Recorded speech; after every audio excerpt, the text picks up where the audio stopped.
away from this is probably all the friendships and the relationships that we've built up since we've been here.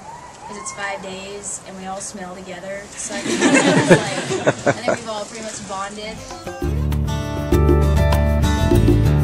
There come the leaders in the back.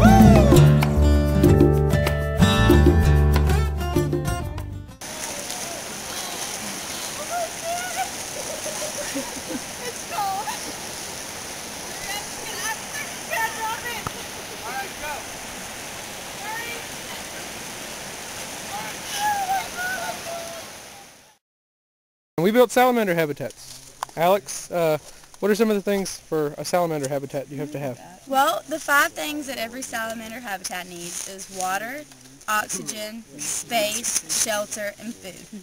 So in our habitat that we built, we've added water, we've added, there was actually some bugs swimming around, but you probably can't see them. We've added shelter, which most salamanders like to swim under the rocks to keep protected.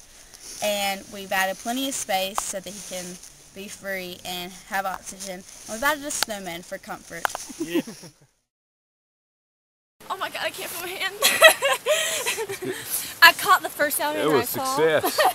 That is awesome. And he's a whole inch. Oh my gosh, my hand That's it. so bad. You may not think it's salamander, but it is. Let's get them warmed up. And Do there's you have the gloves? salamander gatherer. Okay. One thing that I'll take back is that it's okay to step out of your comfort zone, because once you get back in that comfort zone, it grew, so you have more room to work with. Here we are at the summit. What do you have to say for yourselves? That was fun. That was tiring. I'm tired. Let's do it again. I'm hungry. Amen. Again. Need food. Need food. Drake needs food.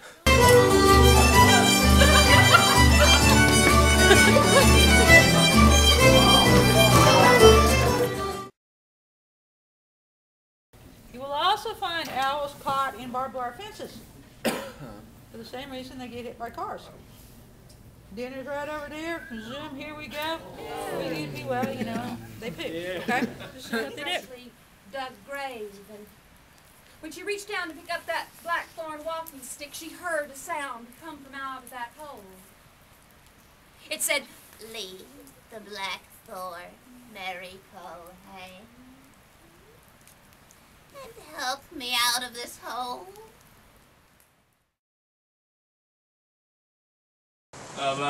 Maybe one thing I'll take away, kind of how small you are, kind of in the big picture, but still a little bit how big of all your thoughts and everything, and your actions can still take hold in here, kind of like taking things away from the woods, but some of the things you do, the impacts it'll do to it. Definitely enjoying the outdoors, for sure, and relaxing and everything. So. I think I've learned more about people this week than I have like all 4 years of high school. Something I'll take away is just when you're here, you can feel like you can be yourself. It's more individual, and like Andrew said, being small to being able to the big picture. One thing I'm taking away from this is knowing how, well, nature is just so peaceful and it's just so quiet. And then looking at people, how they actually, you know, they do come together a little bit more, and how everything's just really peace and relaxed. One thing I probably learned is knowing, probably the first thing I ever saw in my life is just knee-deep snow, which is kind of an experience, and I would never want to see again happen. The way it's just like, you don't realize, like when you're in nature, you don't realize like that you're missing like TV or internet or anything like that. Like you don't realize that you haven't had that for a week, and it just, like you don't really need that stuff. You can just go outside and entertain yourself. One thing that I did that I've never done before was what we did with Jenkins when we got our journals and went in the woods and got to write.